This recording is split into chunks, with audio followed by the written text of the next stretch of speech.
tiba-tiba aja makanan ada wine-nya di dalam. Kan kalau di hotel itu kalau makanan enak biasanya dicampur wine waktu bikinnya, masaknya itu. Mana ada orang bilang ya kan? Syarat hotel bintang 5 itu harus menyediakan bir dan kawan-kawannya. Kalau enggak itu nggak bisa diberikan izin. Jadi hotel bintang 5 persyaratannya itu. Kalau nggak mau menyediakan dia tetap di bintang 4, nggak bisa naik. Tanya aja yang perhotelan. Karena akhir zaman saya berani ngomong itu. Karena sebentar lagi itu runtuh.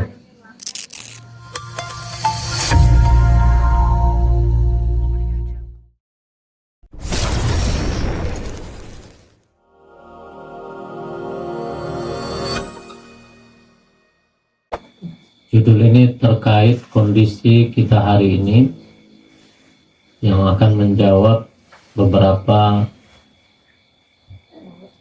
ini sekaligus menjawab yang beberapa hari ini ada berbagai macam fitnah yang menuju kepada kita, Majelis Gaza secara umum, bahkan Tanah Uzlah secara khusus.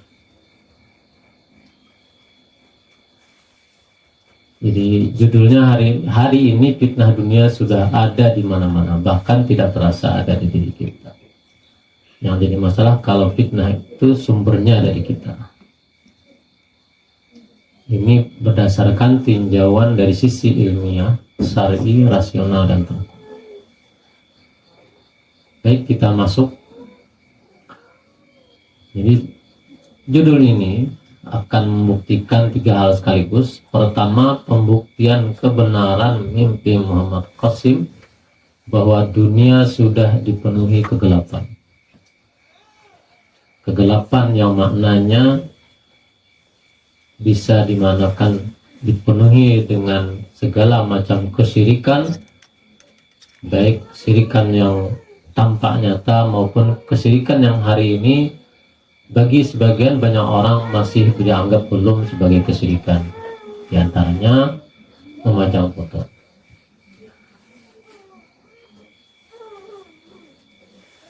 Maupun kegelapan yang bermakna fitnah yang sangat samar, sampai-sampai kebanyakan orang bingung membedakan mana yang benar, mana yang salah, mana yang jujur, mana yang dusta. Jadi yang kedua, membuktikan bahwa secara objektif indikator zaman fitnah telah terpenuhi dari hampir semua sisi kehidupan. Kita hari ini sudah banyak menyaksikan ini semua. Zaman fitnah sudah terpenuhi semua. Di berita hanya gara-gara orang tuanya nggak mau belikan pulsa, orang tuanya dibunuh. Itu kemana otaknya kira-kira? Utang-utang didengkul.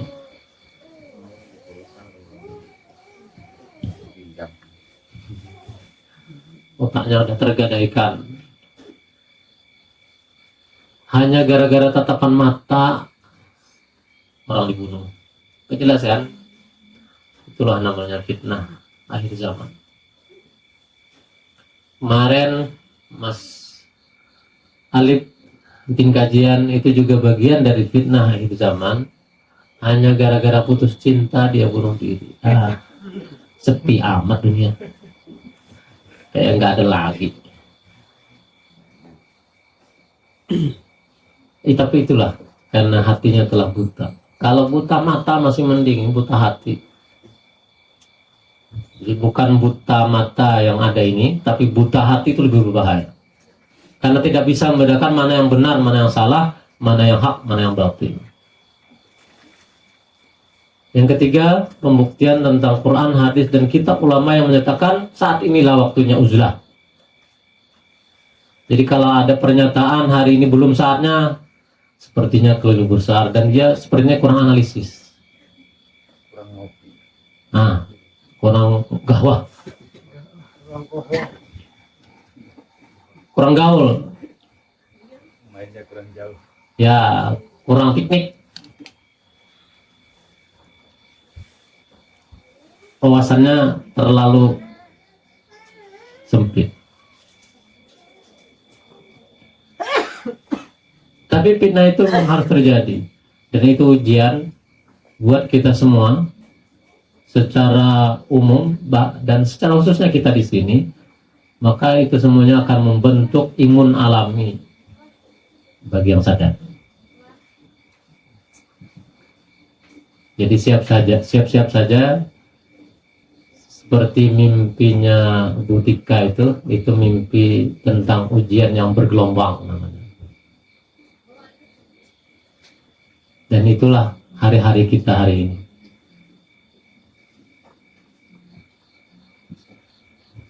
Jadi kalau memaknai gempa hanya sebatas gempa, itu dangkal. Maknailah itu sebagai ujian yang bergelombang, berlapis, dan semakin meningkat.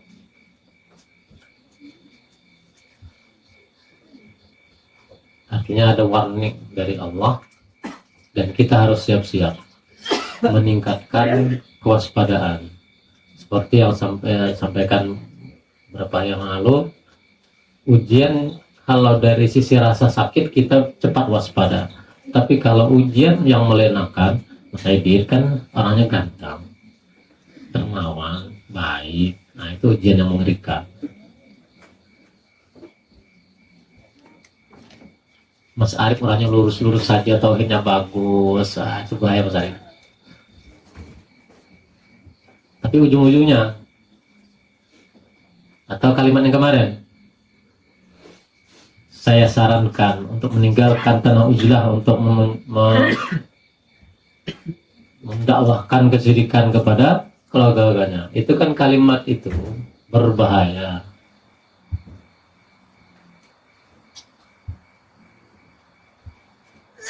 Ada hal yang kurang dipahami.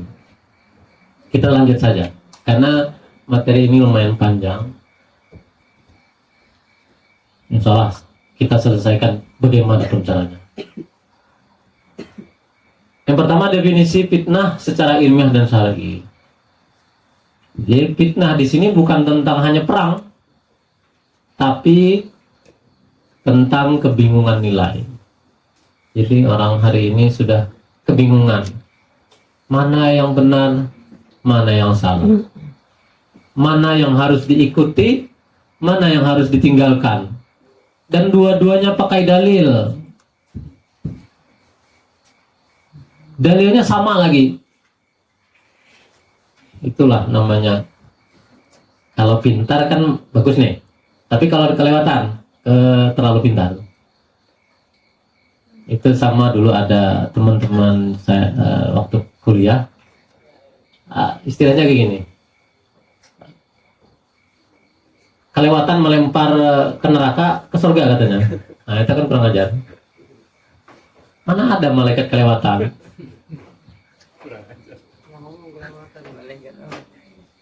Itu kan kelewatan. Itu jawabannya sama aja nanti seperti ini. Dia nggak masuk neraka, yang ngomong itu nggak masuk neraka, tapi sama malaikat masukin drum di samping neraka. Karena panas juga goyang-goyang, masuk sendiri dia. Yang kedua, distorsi kebenaran. Jadi kebenaran itu dipalingkan, tapi semacam dibelokkan. Jadi terlihat seperti benar, padahal sebenarnya salah. Jadi sudah kebenaran hari ini didistorsi dengan berbagai macam alasan.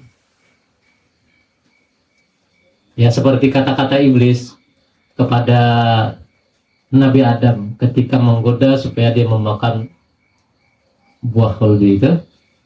Kata itu siapa? Saya sebenarnya menasihati kamu saja. Ini nasihat buat kamu ini. Saya kasih, atau kalimatnya lebih halus lagi, saya kasihan sebenarnya sama kamu. Saya nasihati ya. Dengarkan saya ya. Atau kalimatnya mau kita perhalus lagi. Ya, pada teman-teman yang ada di Bukit Lebak, saya saran saja. Teruskan sendiri. Yang ketiga, tekanan sistemik terhadap iman. Ini terjadi hari ini. Jadi iman kita diuji hari ini. Dan Nabi mewanti-wanti tentang fitnah Dajjal itu sangat kuat. Bahkan ada riwayat Nabi seperti ini kalimatnya. Saya kalau bahasa aslinya serupa, tapi saya ingat isinya. Nabi menyatakan sayang ketika fitnah Dajjal itu muncul saya nggak ada. Kurang lebih seperti itu. Kalau saya ada, saya yang akan jadi hujah. Artinya apa? Nabi sangat khawatir dengan kita yang di akhir zaman ini. Tidak ada lagi Nabi yang bisa menjadi hujah secara nyata.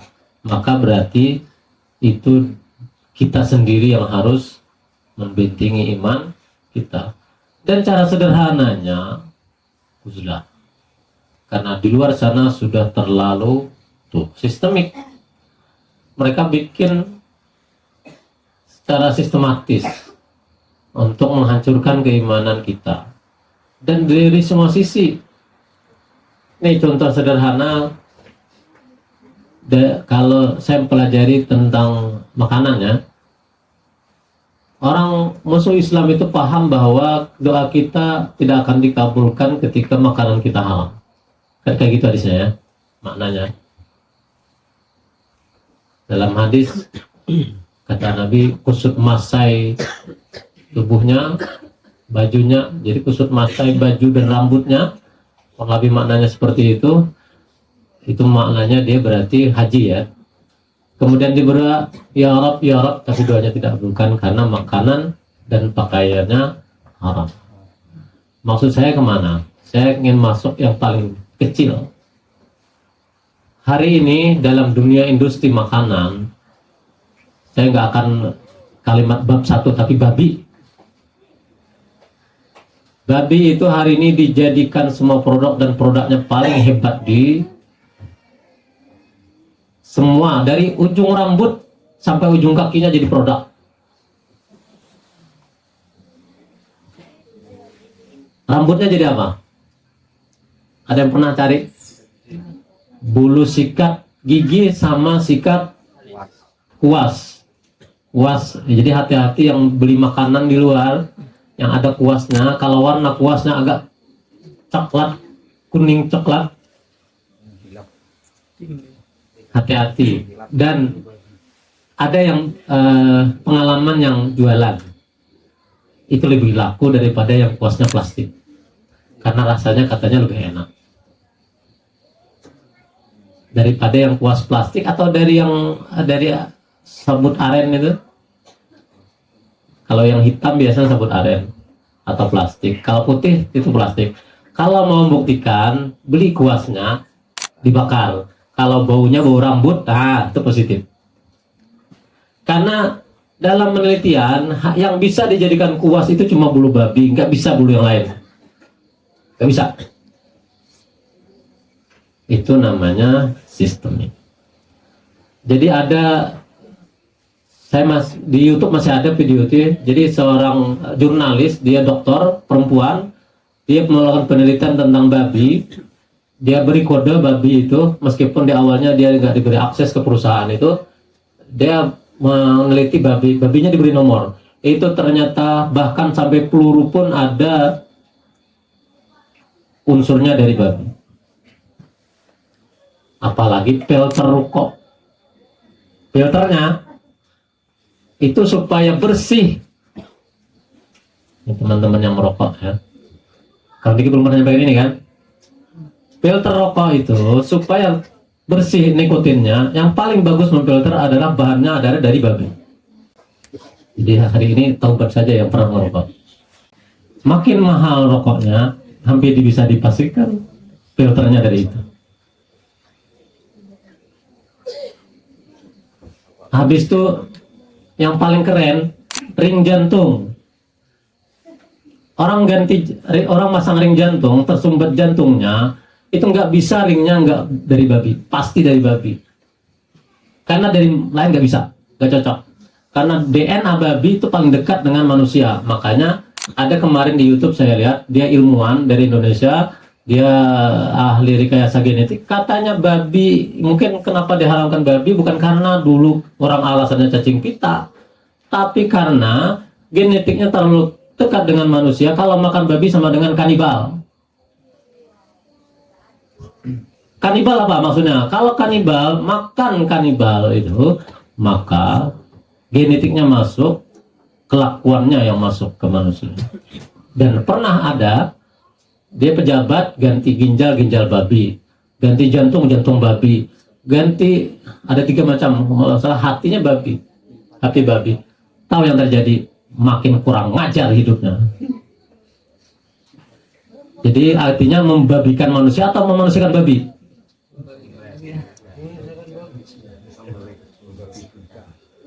Jadi babi buta ya, bukan buaya darat. Buaya hijau.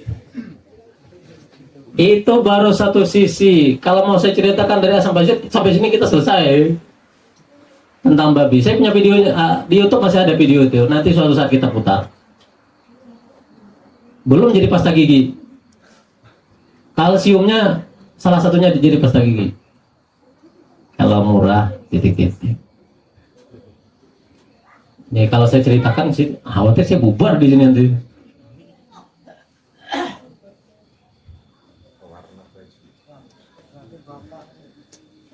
Nanti kita putar suatu saat ya, karena itu nanti kaitannya saya pengen ke arah tentang rupiah nanti. Yang kemarin kita pengen bedah buku itu sekalian buka bisa-bisa. Karena doa kita nggak dikabulkan Allah. Jadi syirik sudah merajalela, ini keharaman pun juga merajalela. Dan itu sepaket. Ya semacam orang makan babi, nggak enak kalau nggak pasangannya sama bir. Katanya, saya belum pernah coba. Tapi kalau nggak sengaja, wallahualam ya. Tiba-tiba aja makanan ada wine-nya di dalam. Kan kalau di hotel, itu kalau makanan enak, biasanya dicampur wine. Waktu bikinnya, masaknya itu.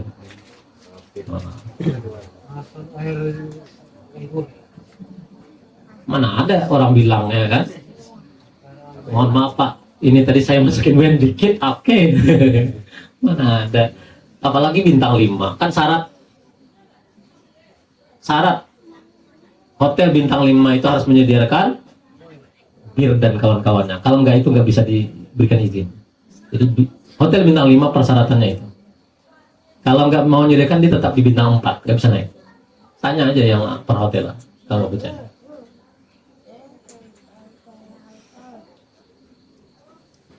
Karena akhir zaman saya berani ngomong itu. Karena sebentar lagi itu runtuh. Dalil umum, fitnah akan menyeluruh di akhir zaman.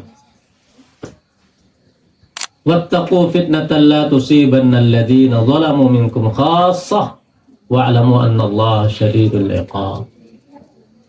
Takutlah kalian terhadap fitnah yang tidak hanya menimpa orang-orang zalim, tetapi menyebar kepada semua manusia. Ini dulu itu memaknainya ketika orang saleh tidak melakukan perbaikan, ketika orang saleh belum menjadi musleh, ketika orang saleh belum menjadi musleh, kena ayat ini. Musleh itu apa? Mengajak orang lain untuk menjadi baik atau memperbaiki keadaan dunia yang rusak. Bahasa lainnya amar ma'ruf nahi munkar. Ketika itu kita tinggalkan, maka hadisnya nanti akan kena apa? Dalam hadis qudsi kata Allah, mulailah dari orang saleh itu azabnya. Ketika dia tidak melakukan jadi musleh. Jadi amar ma'ruf nahi munkar.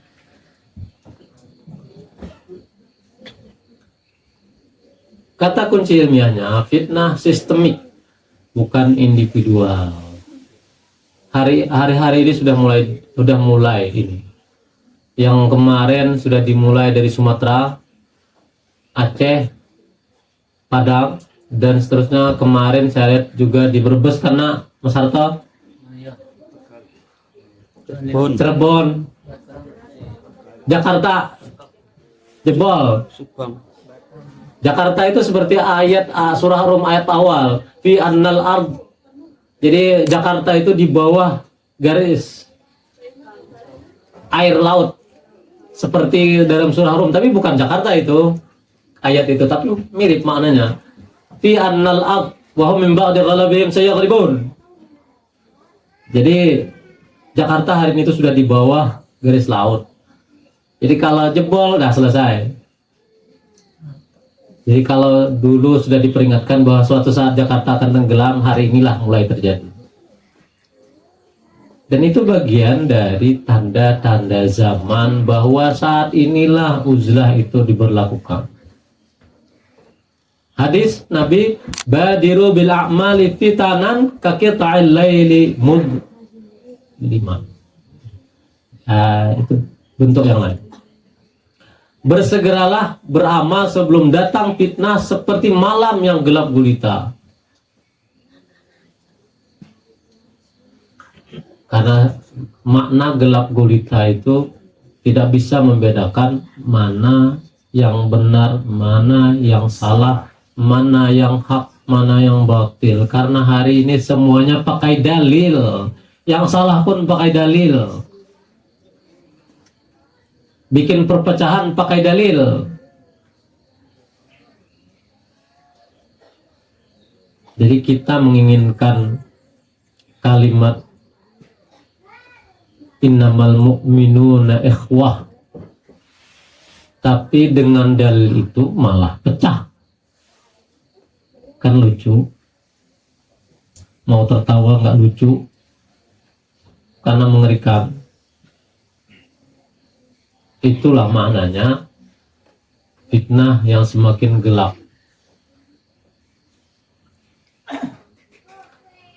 Nih, gelap gulita, hilangnya kejelasan moral dan kebenaran. Hari ini moral sudah terkikis, hampir habis. Jadi kalau orang nggak sekolah wajar, tapi yang sekolah kayak kurang ajar. Kan yang kurang ajar di sekolahan, bulinya mengerikan lagi, sampai mati. Itu kan kurang ajar. Kemana kira-kira? Yang salah di mana? Ya, saya nggak tahu. Makanya berdasarkan itu lebih berat untuk uzlah dengan kondisi dunia sudah nggak jelas, gelap gulita.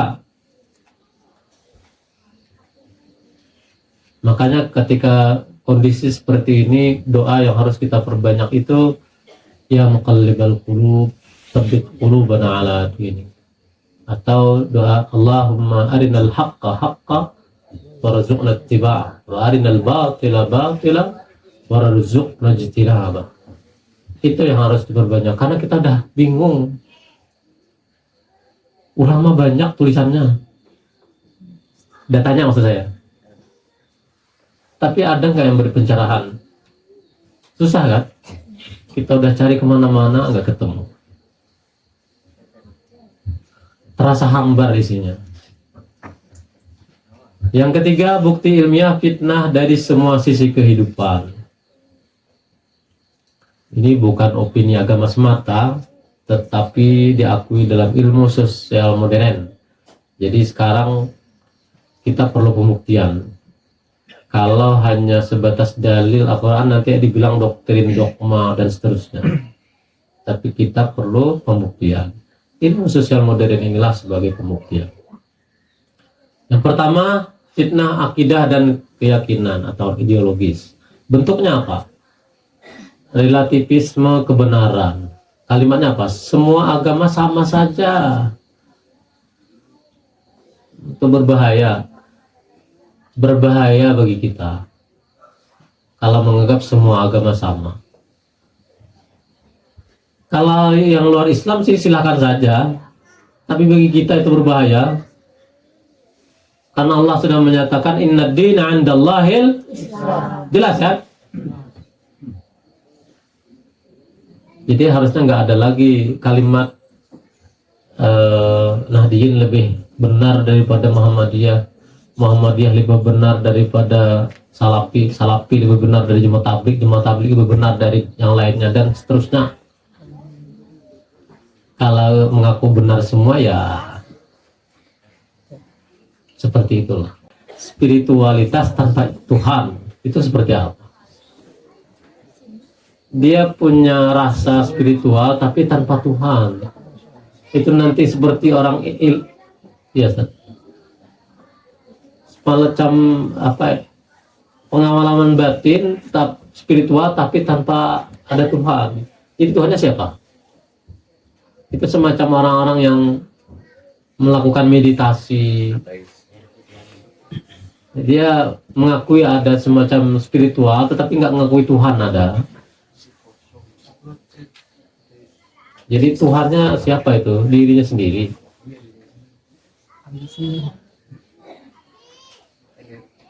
Kemudian Tuhan diganti dengan sistem yang tadi, uang dan teknologi. Jadi sekarang Tuhannya sudah berganti uang. Tidak ada uang. Uang adalah segalanya berarti ya. Makanya di setting hidup kita, bangun tidur dan tidur lagi sebagai budak uang. Dan itu sistem. Makanya di kota kita melihat rutinitas yang menjengkelkan.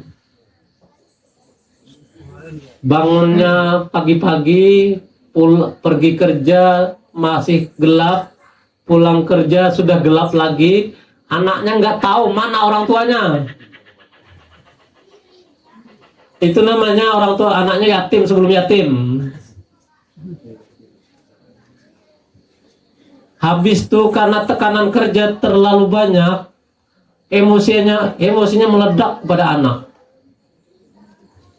Capek gue. Anak yang jadi korban.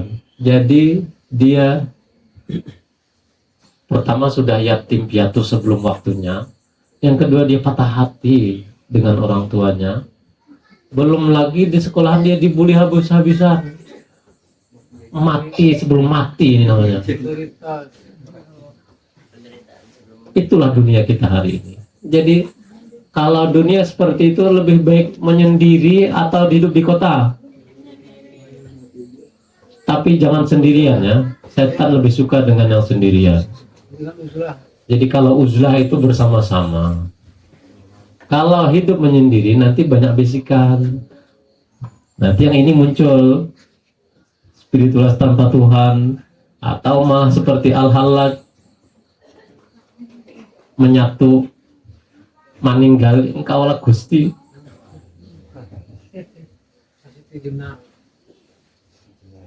Daripada menyendiri mendingan mendua. Ini ayatnya, afara'aita man ittakhadha ilahahu hawa. Tidakkah engkau melihat, memperhatikan? Jadi kalau ra'a kalimatnya itu berarti kita disuruh memperhatikan dengan mendalam dan seksama. Orang yang menjadikan hawa nafsunya sebagai ilah. Jadi kalau hanya Tuhan maknanya agak susah kita maknanya, tapi ilah. Jadi mana asal ilahahu berarti sesembahan. Jadi kalau sudah menjadikan duit, dunia, teknologi dan seterusnya tidak bisa kita pisahkan. Ini fakta ilmiahnya. Sosiologi menyebut ini namanya secular spirituality. Ya tadi dia punya pengalaman spiritual, pengalaman merasa spiritualnya tinggi tapi tanpa Tuhan. Kan lucu jadinya. Gimana sampai begitu? Karena dia kecewa dengan agama awalnya. Jadi merasa agama itu sebenarnya dogma saja tanpa ada kejelasan. Makanya Islam menggabungkan itu. Jadi bukan hanya wahyu tetapi juga diminta menggunakan akal. Makanya dalam Al-Quran apalah ta'qilun, disuruh berpikir berarti apalah tatafakkarun. Kalau dalam surah Ar-Rum ya, min ayati itu Itu kan apalah takkilun di situ ada, apalah tafakkurun di situ ada, atau tentang orang-orang berilmu ada di situ. Yang kedua, agama gimana bacanya? Diprivatisasi. Dia apa namanya? Semacam agama milik dia sendiri. Kalau mau masuk surga bayar sekian. Itu di sebelah. Kalau di kita gimana? Ya itu, Mas Haidir Malik bilangnya apa? Bisa menyelesaikan 70.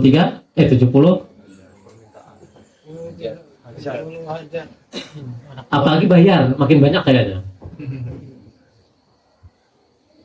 Jadi Tuhan disingkirkan dari hukum dan publik, padahal jelas ayatnya, wa ma kana lil mu'minin wala mu'minatin idza qadallahu amran ay yakuna lahumul khiyarah. Harusnya seperti itu. Tidak layak bagi seorang mukmin laki-laki dan perempuan ketika Allah sudah menetapkan suatu hukum untuk mencari hukum-hukum lain, pilihan lain, tidak layak. Maka kalau itu terjadi, seakan-akan kalimat kasarnya kita beriman kepada sebagian ayat tapi ingkar dengan sebagian ayat yang lain. Apa tuh minu nabi ba'dil kitab wa takfuruna bi ba'd. Kata Imam Al-Ghazali dalam Ihya Ulumuddin, syirik paling berbahaya adalah yang tidak disadari sebagai syirik, dan itu terjadi semuanya hari ini.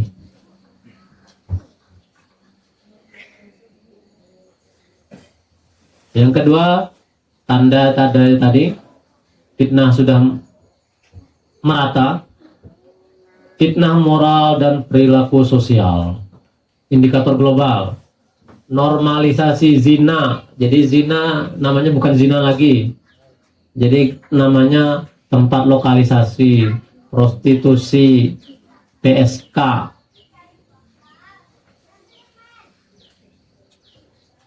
Pornografi dengan alasan kebebasan. LGBT dengan hak asasi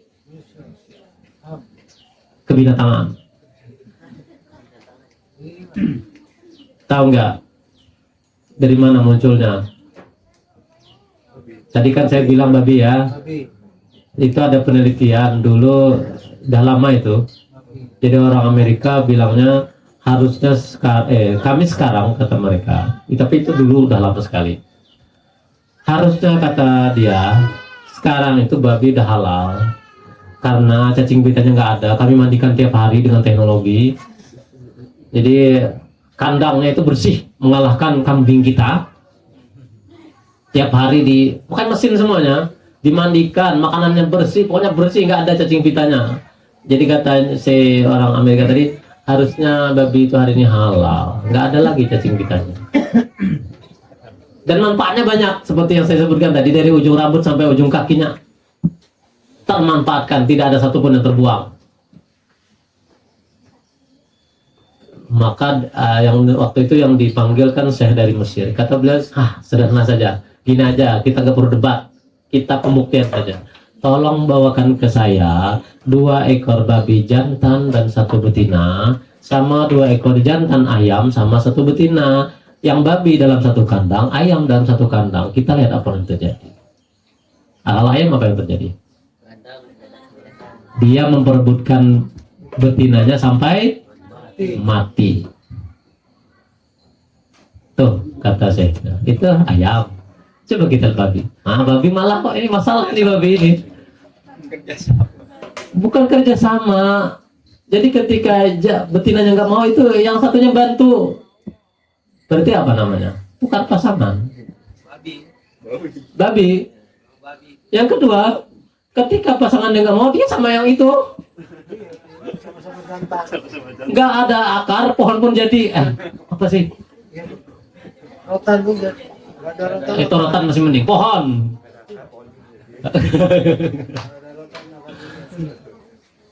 Jadi orang Amerika nggak bisa jawab karena dihadapkan dengan fakta. Kata beliau apa? Kata saya yang dari Mesir tadi apa? Ini kelakuan kalian hari ini di Amerika. Dan itu sudah merajalela di mana-mana. Maksud saya apa? Ketika mereka sudah membuat produk dari babi itu kemana-mana, maka bisa jadi itulah penyebabnya virus LGBT itu menyebar kemana-mana. Bisa jadi.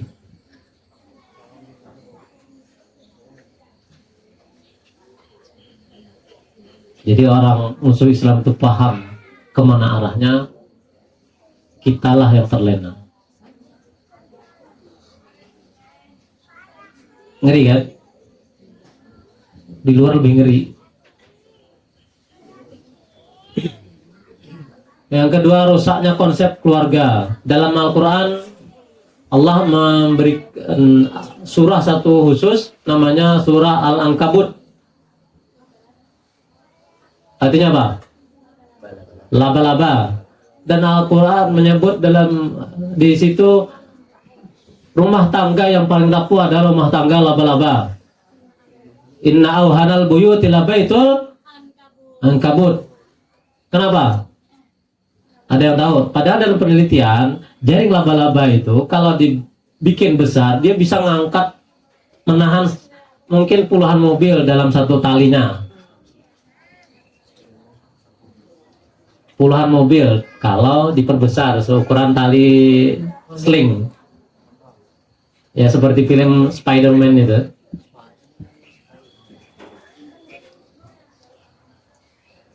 Tapi kenapa disebut keluarga laba-laba adalah keluarga laba yang rapuh? Pertama, setelah dia kawin, jantannya dimakan.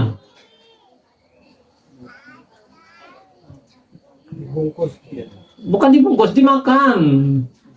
Jadi hati-hati, jangan sampai makan suami di sini ya.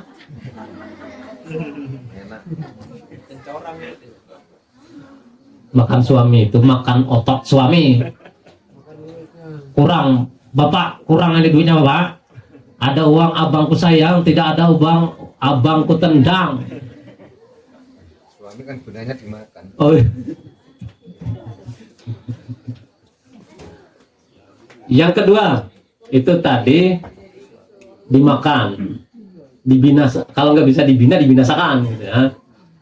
Yang kedua, mereka kanibal. Jadi setelah lahir anaknya itu saling makan. Yang terkuatlah yang bertahan. Bahkan emaknya pun dimakan kalau dia udah kuat. Ada yang seperti itu di dunia hari ini? Yang tadi gara-gara pulsa emaknya dimakan.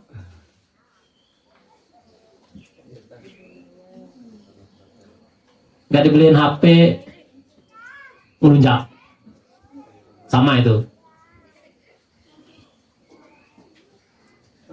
Yang terakhir, ini terakhir. Terakhir untuk ini aja. Hilangnya rasa malu. Nabi mengatakan, idza lam tastahi fasna' ma syi'ta. Kalau rasa malu sudah nggak ada lagi, lakukan saja apa yang kau mau. Karena malu adalah sebagian daripada iman. Al-haya'u minal iman. Malu melakukan keburukan, bukan malu melakukan kebaikan. Jangan salah.